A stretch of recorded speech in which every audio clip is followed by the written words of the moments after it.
আটা ময়দা দিয়ে এবং সুজি দিয়ে আমরা রুটি তো সবসময় বানিয়ে থাকি, তবে আজকে আমি সাবু দিয়ে রুটি বানাবো। শুধুমাত্র সাবু দিয়ে এত সুন্দর সাদা ধবধবে এবং ফুলকো রুটি হয় না দেখলে আপনাদের বিশ্বাস হবে না।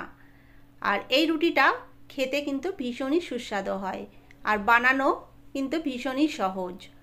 চলুন তাহলে রেসিপিটা দেখে নিই। সাবু রুটি বানানোর জন্য এখানে আমি 200 গ্রাম বড় দানার সাবু নিয়েছি। সাবুটা এখন একটু ফ্রাইং প্যানে দিয়ে নেড়ে নেব। সেই জন্য ফ্রাইং প্যানটা গরম করে সাবুটা ফ্রাইং প্যানের মধ্যে নিয়ে নিলাম। এবার 2 থেকে 3 মিনিট সময় নিয়ে সাবুটা নেড়ে নেব। খুব বেশি ভাজার দরকার নেই, আর খেয়াল রাখতে হবে সাবুর মধ্যে যেন কোনো রকম কালার না ধরে যায়। আর এইভাবে একটু চেক করে দেখে নিচ্ছি, দাঁতের তলায় দিয়ে একটু কড়মুড় করলেই সাবুটাকে নামিয়ে নিতে হবে, তাহলে কিন্তু গুঁড়ো করতে সুবিধা হবে। তো সাবুটা ভাজা হয়ে গেছে, এভাবে একটা পাত্রের মধ্যে ঢেলে নিয়ে একটু ঠান্ডা করে নিয়ে তারপরে কিন্তু মিক্সার গ্রাইন্ডারের মধ্যে দিয়ে এটাকে গুঁড়ো করে নেব। গুঁড়ো হয়ে গেছে, এবার চেলে নেব। আচ্ছা, সাবুটা আপনারা অল্প অল্প করে দিয়ে গুঁড়ো করে নেবেন। আমি যে পরিমাণ সাবু নিয়েছি এটা দুবারে কিন্তু আমি গুঁড়ো করে নিয়েছি।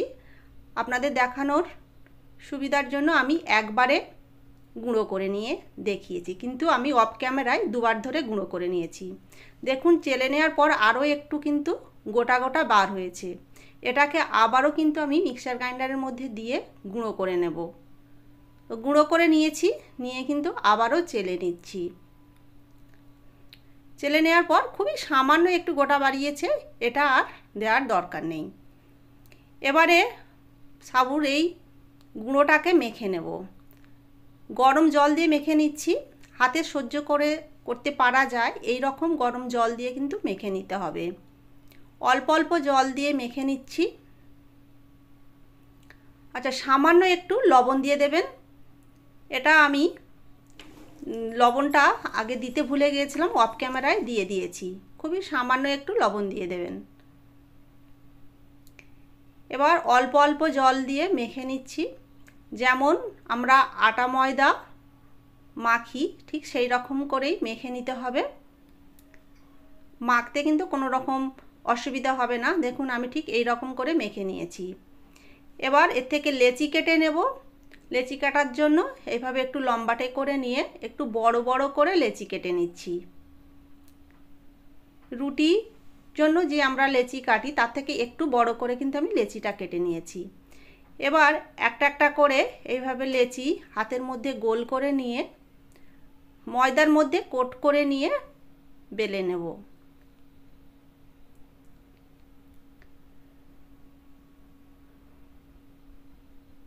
এবার বেলে নিচ্ছি। বেলতেও কিন্তু কোনো রকম অসুবিধা হবে না, ঠিক নর্মাল যেমন আমরা রুটি বেলি সেই রকম করেই কিন্তু বেলা যাবে। আবারও একটু ময়দা ছড়িয়ে আমি বেলে নিচ্ছি। তবে ধারগুলো এইরকম একটু ফেটে যাবে, তার জন্য ভয় পাওয়ার কোনো দরকার নেই।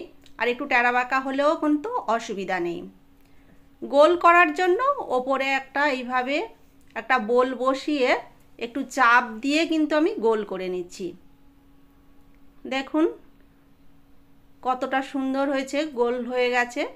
এবার বাকি যে বাড়তি অংশগুলো এইভাবে হাতের মধ্যে লাড্ডু করে নিয়ে আবারও কিন্তু বেলে রুটি করে নেব।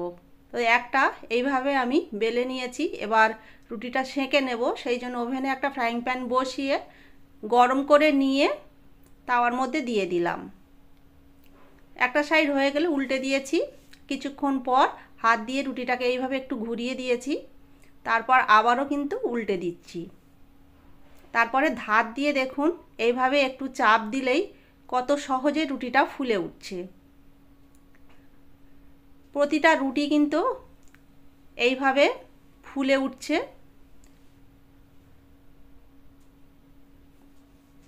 রুটিটা সেকা হয়ে গেছে, দেখুন কতটা সুন্দর একদম সাদা ধবধবে ফুলকো রুটি তৈরি হয়ে গেল। আবারও একটা আমি আপনাদেরকে সেকে দেখিয়ে দিচ্ছি। রুটিটা একটা সাইড হয়ে গেলে আবারও উল্টে দিচ্ছি, দিয়ে হাত দিয়ে এইভাবে একটু ঘুরিয়ে দিলাম।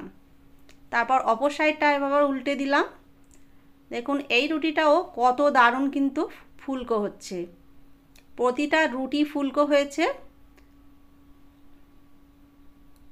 একদম ফুটবলের মতো ফুলকো হয়েছে। তো এই রুটিটাও সেঁকা হয়ে গেছে। তো এইভাবে আমি সমস্ত রুটিগুলোকে সেঁকে নিয়েছি। একটা রুটি আপনাদেরকে কেটে দেখাচ্ছি, দেখুন কতটা সুন্দর একদম নরম হয়েছে। তবে এই রুটিগুলো একটু গরম গরম অবস্থাতেই খেয়ে নেবেন, তাহলে কিন্তু খুবই ভালো লাগবে, খুবই সুস্বাদু হবে। যে কোনো আইটেমের সঙ্গে আপনারা খেতে পারেন, আলু ভাজা, আলুর দম, মাংস, তরকারি যে কোনো সঙ্গে খেতে পারেন। তাহলে আজকের আমার এই সাবু রুটির রেসিপিটা আপনাদের কাছে কেমন লাগলো অবশ্যই কমেন্ট করে জানাবেন। আর ভালো লাগলে প্লিজ একটা লাইক করে দেবেন, আর চ্যানেলটা সাবস্ক্রাইব করা না থাকলে সাবস্ক্রাইব করে নেবেন। তাহলে ভিডিওটা আজকের মতো এই পর্যন্তই।